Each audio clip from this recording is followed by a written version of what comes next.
let's now talk about this week's race. And we have another road course race. It is the last road course race of the regular season. One more just one more in the playoffs. Roval, that's it. Okay, so good for that. So, unfortunately, it's like the worst of the bunch. Even though, who knows? We in Mexico. And we have had, I think, all the good moments we've had at Roval. Were they pre-NextGen? Yes. Really just that first race, to be honest with you. I can't think of anything more memorable than Jimmy Johnson and what was it? Jimmy Johnson and Martin Truex Jr. coming together and Blaney sneaking through for the win. That was really it. Yeah, that was that was an all-timer. Yeah, we'll have to pop those highlights up again sometime just to have fun with it, because that was crazy. Okay, so let's go ahead and pop up the odds for the race, and let's also make sure that we go over, because there are some trends that are going to be very important based on NextGen, of course, over the last 3 years. Keep this in mind. Now, this is important because Buescher won last year. Yes, he had that great last lap pass, physical pass. That's what you want to see. You want to see drivers like Chris Buescher. This is why we've talked before about drivers like Briscoe this year. We've said it with Haley at Chicago a couple of years ago. When you get these really good drivers like Van Gisbergen, and you have an opportunity to get physical with them and rough, and you need wins, you got to do it. And Buescher, I think, did it perfectly. He just didn't wreck them. I don't think you could have had a better rub, whatever you want to call it, on a driver than Buescher had, because Van Gisbergen, of course, did a really good job to keep the car in control, to still give him a little bit of a shot. Maybe if he had another lap, he actually would have been able to maybe do something himself.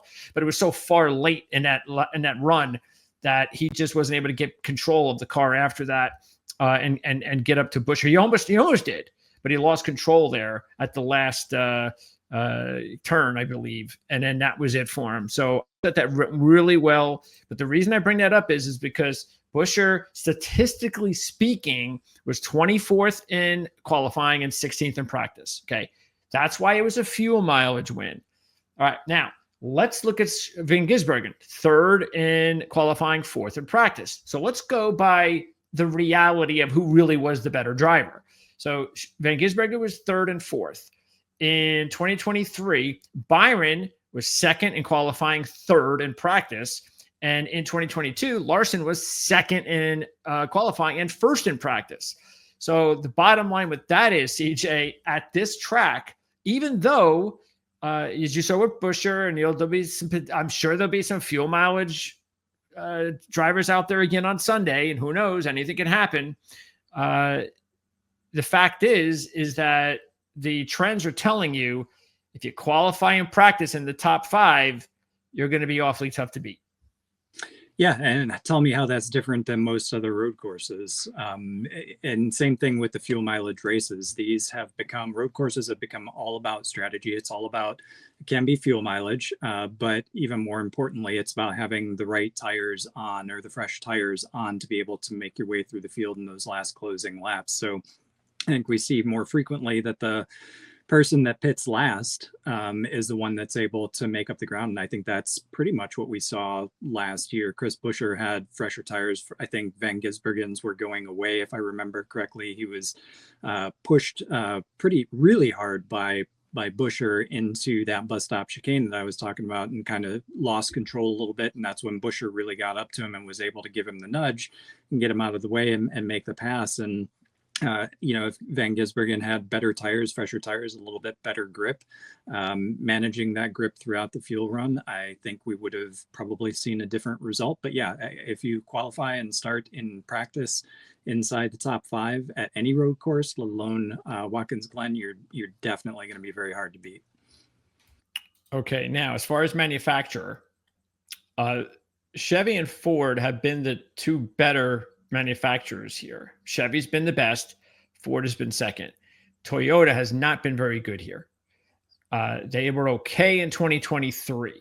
That was their best out of the 3 next-gen races. They ended up in the race. They had 5 of the top 8, including 2 of the top 3, but they still only led 3 laps in that race. That was their best weekend at Watkins Glen, leading 3 laps in the race.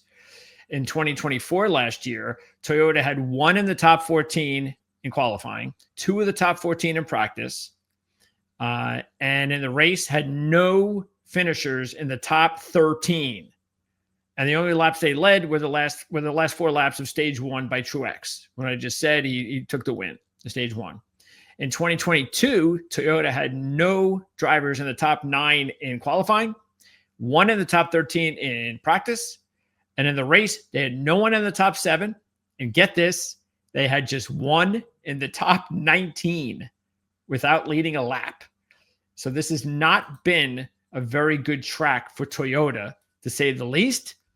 And that's why I am probably just going to stay away from all Toyotas at this point, except one that I've already zeroed in on. I think only one. Yeah, I think only one. And you'll see the reason why. But anyway, yeah, what do you think about is because actually if we just let's see, let me see is this where we get it?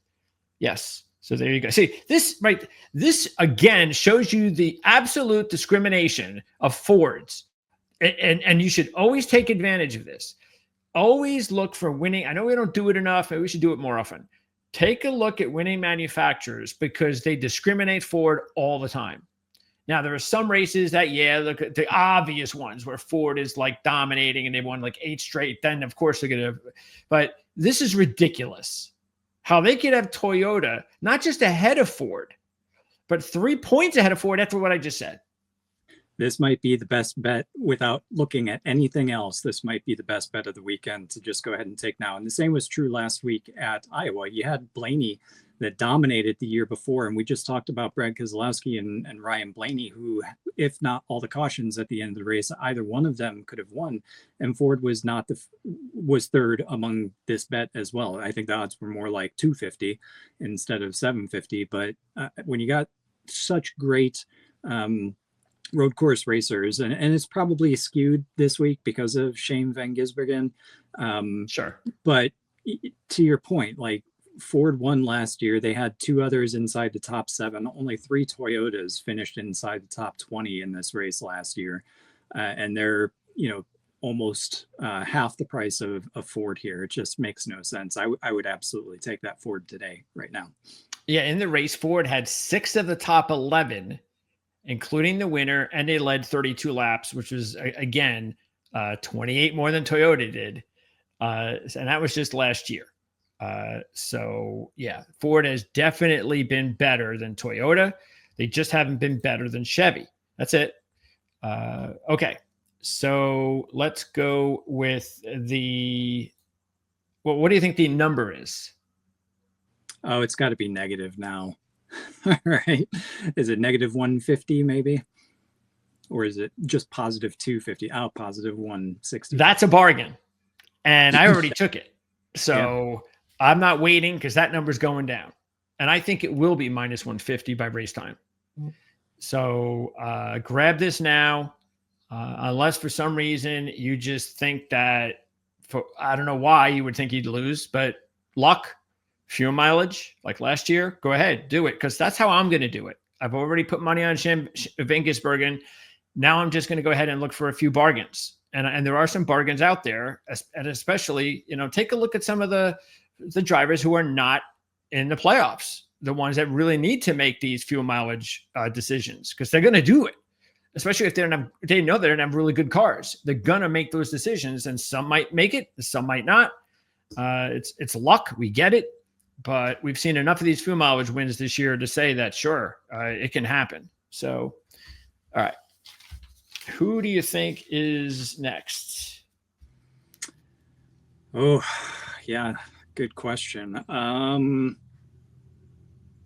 Probably Larson. Whoever you were going to say, you were not going to be right. Then I have no idea. Come on, think about it. Connor Zilich? Yes. Good for him. And look at the odds. Wow. Okay. How ridiculous. Now, see, they were really ridiculous. We laughed our asses off for the Shane Van Gisbergen odds the first couple of years, year and a half.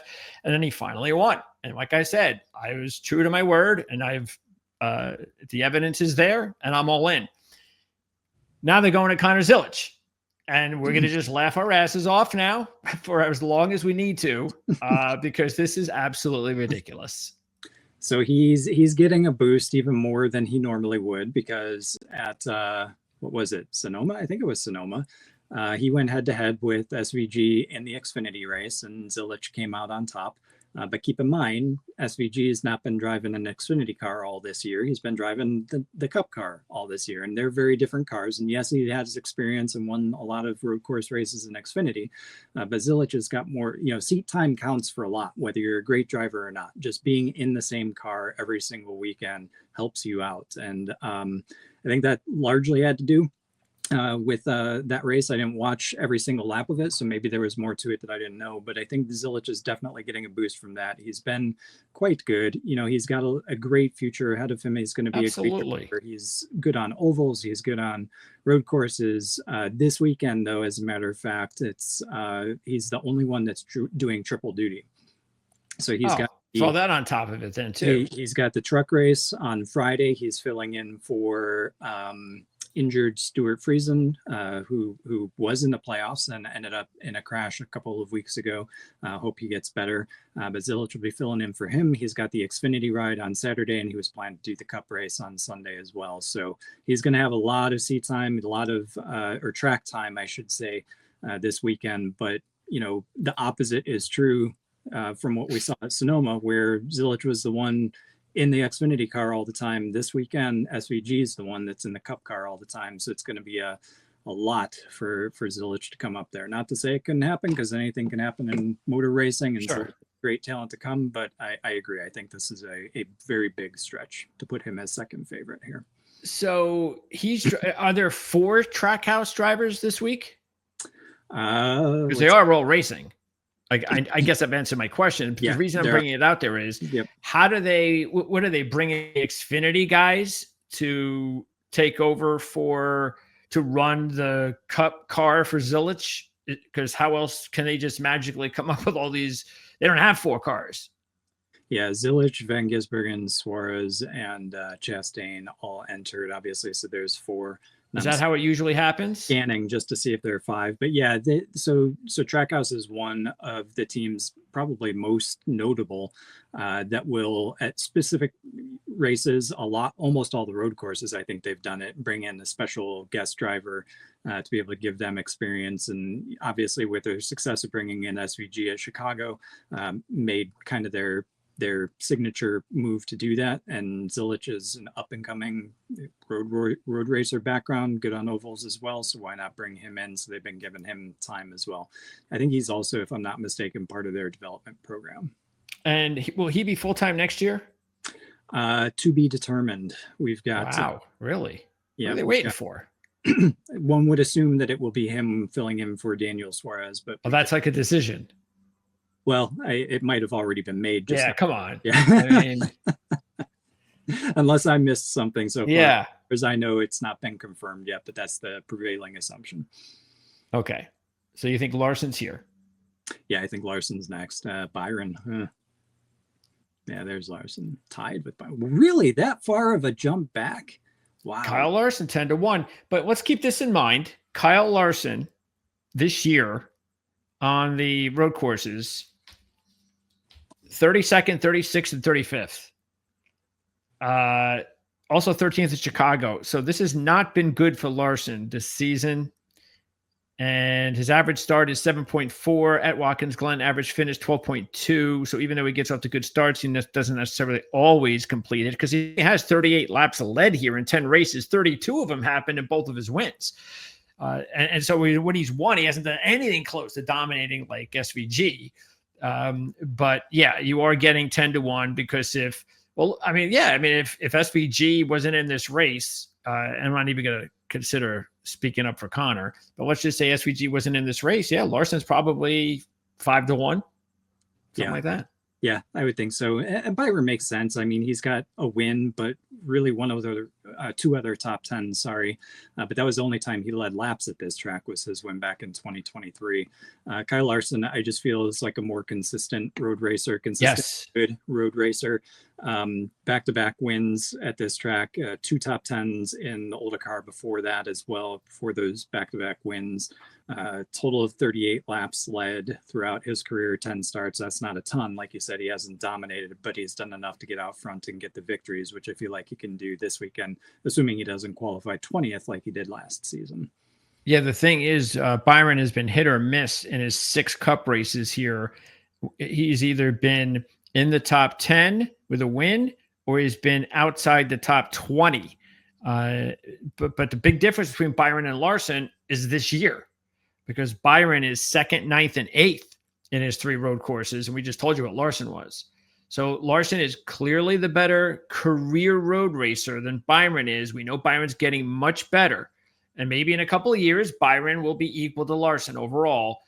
But Byron has definitely been better than Larson this year. So it's, it's up to you what you want to do. All right, let's go to the next group. So as far as this one, I still don't understand why Chase is getting these good odds. He's 16-1. Kyle at 18-1. Kyle is, we know Kyle is one of those drivers that'll be just like Buescher. So if he has any way of getting close to SVG late in the race, SVG is in trouble. So that's going to be the case. There's just no way that Kyle Busch is not going to figure out a way to get by him. The question is, can he put himself in that spot? He's been good this year on the road courses. Yeah, he had that big mess up in the rain in Mexico, but he was 5th at COTA, as we know, almost won that race, and then 10th at Sonoma, and also 5th at Chicago. So he's been good in this scenario. He has not started in the top 5 at Watkins Glen since 2019. So keep that in mind when we talk on Saturday. It should be right around, I think it should be around 2:30 that we'll be talking on Saturday, or I'll be available with the show on to talk about all this stuff. Kyle's got 2 wins at Watkins Glen. Of course, he hasn't had anything at NextGen, and he's only had, in his last 5 races, he's only had 1 top 5 and led just 2 laps. So there's that. By the way, check out Elliott. In his last 3 pre-NextGen races, heading up to NextGen, he was 2nd, 1st, and 1st, leading 132 laps combined. The 3 NextGen races, 4th, 32nd, 19th, leading a combined 29 laps. So he's been much better here pre-NextGen. So there's that, but you're still getting 16-1. And this year on the road courses, 4th, 3rd, and 3rd, and yet he's still 16-1. McDowell, meanwhile, we see, this is why we say what we say about drivers like Zilich. It has nothing to do with talent. Yes, there's definitely everything that CJ said about experience. That is true. That is a big reason. And what's another big reason is the team. You just can't throw some Xfinity team up to the Cup Series and equipment, and just, even though his equipment is still Cup, but still, it's like you're not on par with the rest of the group. And to expect, just because the driver is, doesn't mean everything else is. And we know there's more to winning races than just the driver. And that's why McDowell is not, I mean, you can't tell me that a McDowell, for whatever reason, I know it's a decent team and they've had some decent success, but it's still nothing like the big teams. You just have to believe that a McDowell was on one of these big teams, that he would have won one of these road courses lately. Matter of fact, he's been 11th, 5th, and 4th this year. He had that dominating start at Chicago until the car screwed up on him. He had electrical issues in this race in 2023 when he led 17 laps. He led 7 laps in 7th last year and led 14 laps, finishing 6th in 2022. So McDowell is definitely a good competitor here. But it's up to you what you'd want to do with these 3. I think based on what I'd probably go Elliott, McDowell, and Busch. just because I don't know. I just don't know if I could trust Kyle Busch, that team this year, to win a race. Yeah, Kyle Busch, what gives me hope for him this weekend would really be, he was pretty competitive at COTA. So maybe something comes back here at Watkins Glen, if I'm remembering correctly. Otherwise, he was 30th last year, 14th, 32nd the year before that, or 2 years before that. Michael McDowell gets out there, leads laps. He's always good at road courses. It takes a team. This team's been together all season. And been doing pretty well.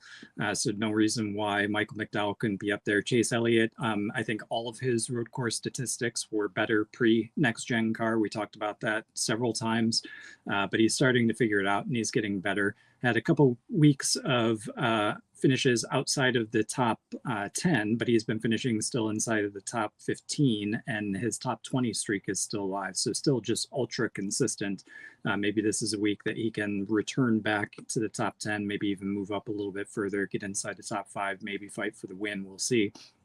Christopher Bell, Toyota, didn't really talk about him, but what I've noticed with him is since I want to say since like Charlotte, it's been like every other week. He has a good race and then he has a bad race. Top 10, not so good. Top 10, not so good. Top 10, not so good. He wasn't so good last week, so perhaps he might be the Toyota that can get inside the top 10 this week. But again, the best he's ever finished at Watkins Glen is 3rd. 2 other top 10s. He was 14th last year, hasn't led any laps. So I think my ranking here is Chase Elliott, Michael McDowell, Kyle Busch, and then Christopher Bell. Yeah, I didn't even put in Bell. 2 reasons. 1, Toyota. 2, because again, from my just you'll have to follow me through this because I've got Van Gisbergen. So I'm not taking a 10-1 or an 11-1 driver too. I have to take better driver odds, better, and I'm not taking a touch of Toyota. But just like you said, no laps. He hasn't even led a lap here. And by the way, look, there's good things about Christopher Bell here.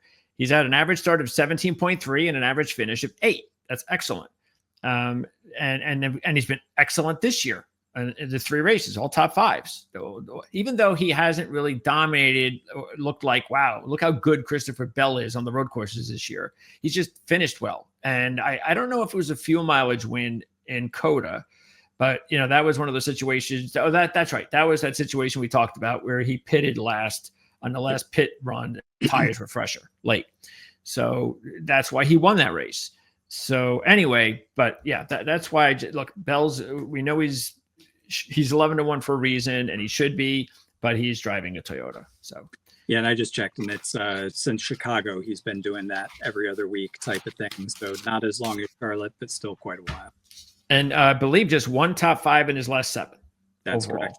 Yep. So okay, let's now move on to the next group, and you're going to get some good numbers here because of the 2 heavy favorites. And out of this group, I definitely like Reddick. We know how good Reddick can be on the road courses. He was 3rd and 6th and 20th this year, 3rd at Chicago. In 4 Cup races, he has 3 top 10s, and he does have an average start of 10.5, which is pretty good. But he's only led 2 laps. Hence, I guess why he's 20-1. I'm not betting him, of course. I think, maybe it's, I don't know. I just think that if you look at the kind of season that he's had, because you just talked about Bell, and we just went over this recently where it looked like he had this really bad run and then he started to get better. And then all of a sudden in his last 3 races, after he had 3 really good results in a row, he has now gone back to being 12th, 29th, and 19th. So not sure what's going on there with Reddick. That's something that maybe he has more than enough time to get things ready to compete for a championship. I get that. But what really sticks out to me more than anything is just the fact that you're getting 20-1 on a really good road course driver. The only big issue, of course, is, which is why I won't take him because I've got other options, is that he's driving a Toyota. But just in this group, I still think that he would be the one that I would take. AJ is the other guy that I would consider. He's got to win. That was way back in 2014. And how about this? He has started 6th in all 3 next-gen races with 2 top 5s. So I think AJ is maybe one of those drivers that, who knows, maybe he can steal a playoff spot on Sunday. Yeah, I would actually put AJ Allmendinger top out of this bunch for me because of his consistency at Watkins Glen. Last year was kind of an anomaly. He finished 36, but he had to retire due to transmission issue. He's been okay on the road courses this year as well. I think his best finish was a 6th at Chicago, if I'm not mistaken. He was kind of mid-pack, but had some problems in the other races. If things go well for him, he doesn't get caught up in an issue, doesn't have a mechanical problem, his team doesn't break down on him, I think he should absolutely be within the top 5 for the race on Sunday, because he always has been at this track. And if things go his way, perhaps you see AJ versus SVG for the win. So my ranking here would be Allmendinger, Reddick, Chastain. I hesitate to it's kind of flipping the coin between him and Buescher. I think Buescher is a better road course racer in general, but again, winning back-to-back races at the same track is going to be really hard for him. Plus, and he wants to gobble up points. And he wants to gobble up points, exactly like you said. But then you look at Chastain, and last year he started from pole and finished 4th and led 51 laps, which is great, but that really comes against the run of form for Chastain at Watkins Glen. Prior to that, his best finish was only 12th. So I'm a little bit hesitant on Chastain. I think Allmendinger and Reddick would be your 2 choices. For me, Allmendinger I would put ahead of Reddick. Yeah, Buescher's been good here. 3 top 10s and 3 next gen with the win. 2 top 10s in the road courses this year. No top 10s for Chastain in the road courses this year. Even though, like you said, he did have that dominating run early from the pole. Still finished 4th. AJ is just the only thing with AJ is he hasn't had a top 10 on the road courses this year. The best was Chicago, as you mentioned. But hey, it only takes 1. And we also know that AJ is definitely going to be one of these drivers that if he is there with a chance, he is not going to let SVG stand in his way. So, okay. Now we got some more odds on drivers that are pretty decent. And I actually think, look, Hocevar just too young, too inexperienced for these road course races. He's just too erratic, and it's just no way. But the other 3 are all good possibilities. The problem, of course, with the top 2, again, is we're dealing, especially with Gibbs. I mean, Gibbs is in a situation where we just keep thinking he's getting close. He's getting close. He's been doing really well towards the end, but he's going to need a win, and you're going to get good odds. Unfortunately, he's driving a Toyota just like Briscoe. Briscoe, I would have liked too, because Truex. Here's the thing with Truex. Truex had a good history at Watkins Glen, good road course driver.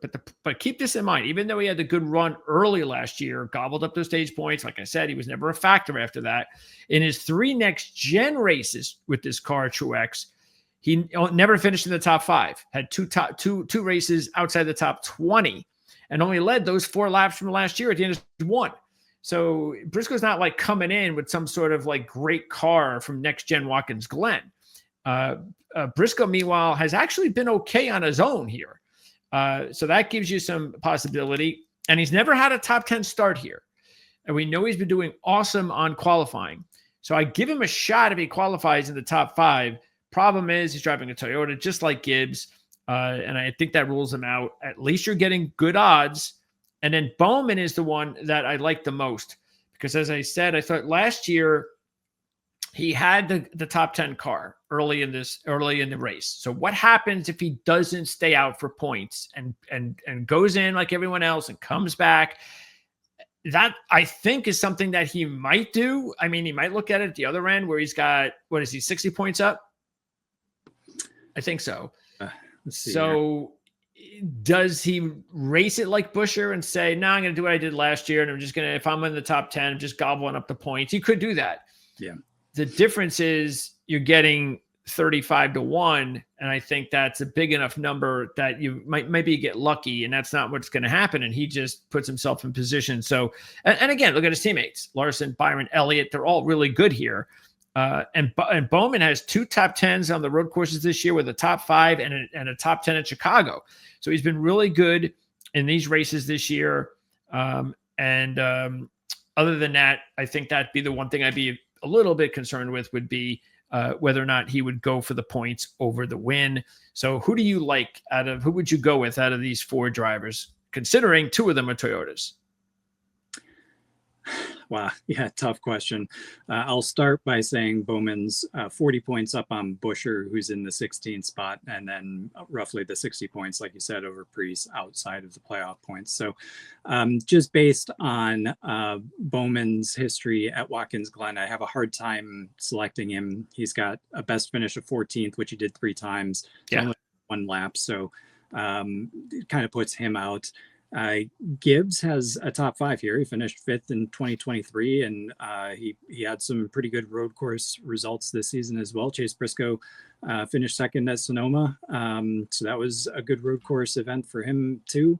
I'd probably go with Gibbs, but only narrowly over Briscoe. And the reason I say only narrowly is because I'm factoring in Chase Briscoe's recent form off of road courses as well, which are 3 runner-up finishes in the last 4 races. Ty Gibbs is pretty much the opposite. Finished 21st and 21st in the last 2 races, but prior to that, he was runner-up in Chicago and 7th at Sonoma. So I do think Gibbs is a better road course racer. Briscoe very hot right now, which makes it difficult to choose between the 2, but I'd just give the edge to Gibbs just based on his road course abilities, mainly from his Xfinity days. Yeah, keep in mind that when Gibbs did have a top 5 starting run in 2023, he did finish 5th. So, that's what you want to look at. Honestly, I don't know. You're going to lose a whole lot. It hasn't happened yet. So if Gibbs qualifies 5th, I don't think those odds are going to drop all that much. So I think you just wait to see what Gibbs does in qualifying.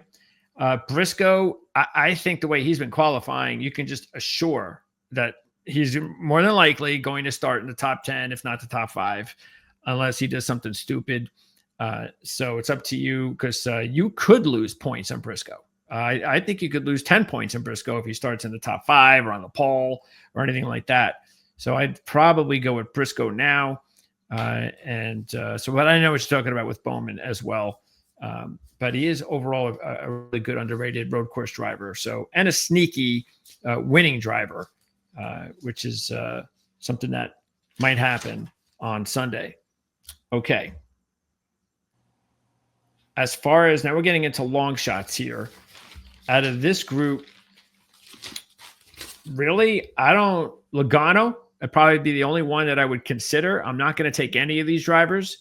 Blaney hasn't been good at all at Watkins Glen in his career for the most part. Cindric has been very disappointing at road courses this year. Logano, though, has got to win. And he also has some decent results here in NextGen. He's led a few laps. So, yeah, I mean, I don't like any of them, but I'd probably go Logano, especially since he's 55-1. He's finished inside the top 15 every year here with the NextGen car, and I don't think you can say the same for the other 2. Cindric, I agree. I think road courses should be his bread and butter. That he cleaned up in the Xfinity series, and when he started in Cup, he was excellent on them as well, getting out leading laps. But the whole team situation comes into play. His team kind of let him down. He had some mechanical failures, wasn't able to see him out. But since then, I like this season in particular, I've expected much more from him on these types of tracks, and we just haven't seen it. Ryan Blaney, just because he's racing so well right now, could definitely be in the top 10, but he's not the greatest road course racer, like you said. So yeah, I guess probably Logano. Suarez, you can write off. Looking for a new job, unfortunately, next season. But with Logano, 15th, 10th, and 3rd in the last 3 races here, led 15 laps in 2022, led 6 laps last year, probably stands out amongst this group.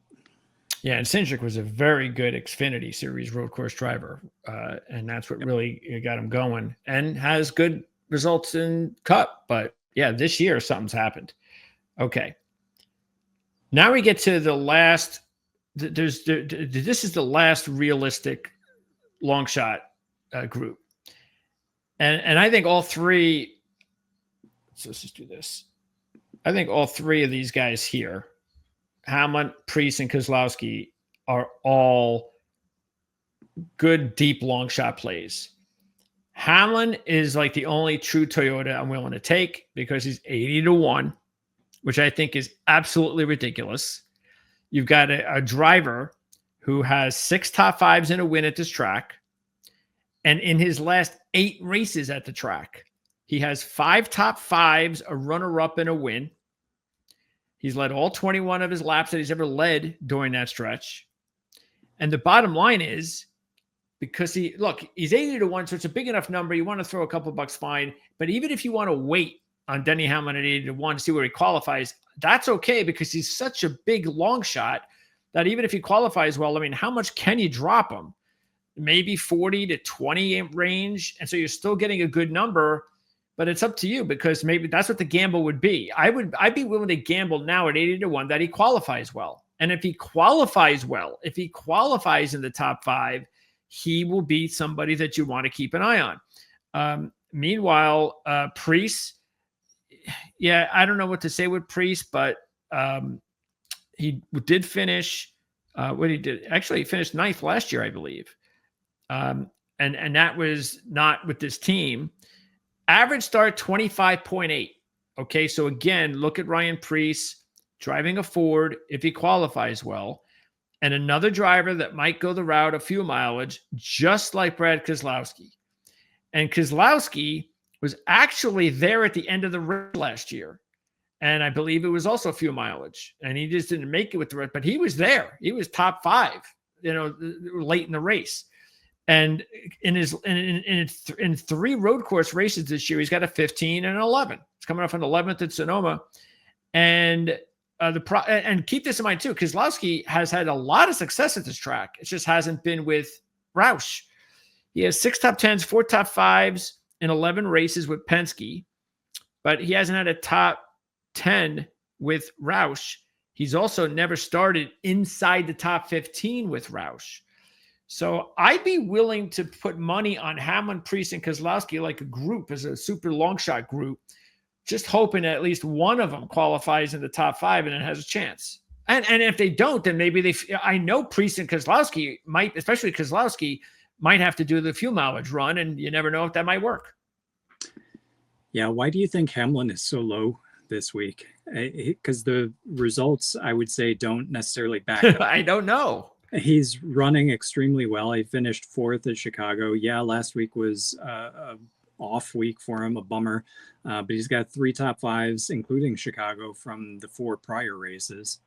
He's won at Watkins Glen. He was in the top 5.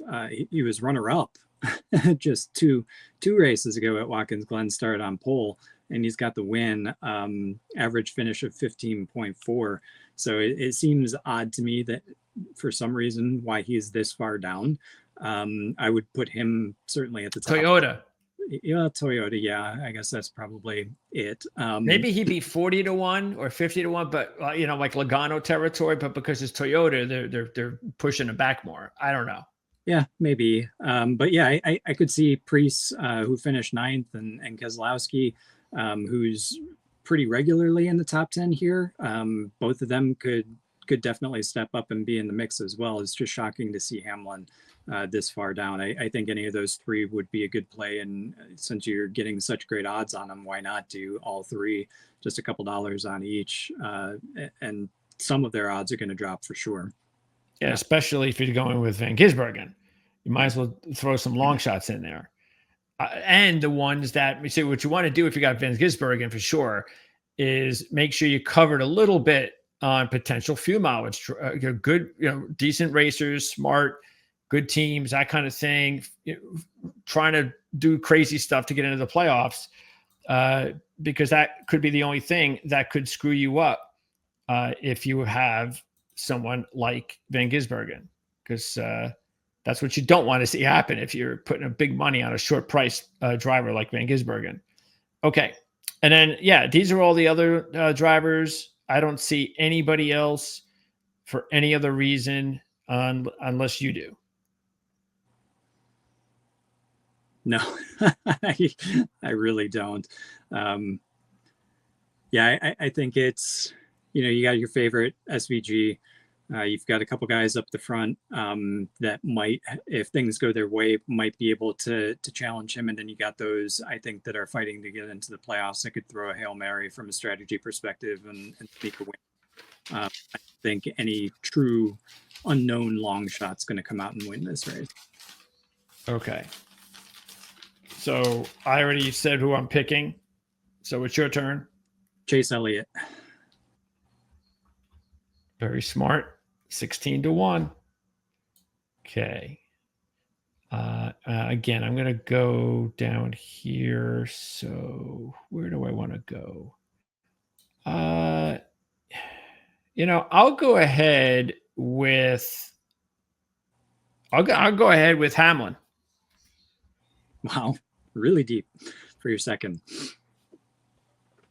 I will take AJ Allmendinger as my second.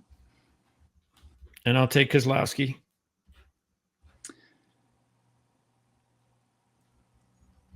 Then I'll take Preece. Okay. All right. Now let's take a look here. What do they have here? Driver props. Let's see if any of these things are any interesting. Oh, we forgot. Ty Gibbs won the $1 million. Okay. So what does that do? Gives them an extra $1 million this season to take home, I guess. Is that it? So was there confusion there about whether or not the driver getting it or the owners? I'm sure it's written into their contract. A portion of whatever prize money they end up winning, I'm sure they get a set percent. You would think so. For it or something like that. Yeah. I doubt it's $1 million to Ty. Well, that was the confusion. That's exactly how they was marketed. Sure. So is the All-Star race win, and so is the Clash. Yeah, it's not. Yeah, people need to realize that. Yeah. Okay, so let's see. Anything look interesting here? Not yet. Byron Chastain's not that bad. Yeah. I know it's minus 150, but yeah, that's not probably that bad. That's out there. I think the others are too close. Group winner. Oh, this is silly. Okay. And as far as race props, I would definitely. Yeah, I think Ford is a good one here. Take a chance on Ford. That's my favorite bet. Is still, after we've gone through all the odds, the Ford to win here is still my favorite. I mean, even if you just found somewhere where it's Ford against Toyota, you're getting 3 extra points. So you're probably getting, if you just matched up Ford and Toyota, that means that you should be getting what, 2-1, 3-1 on Toyota against Ford. Take that.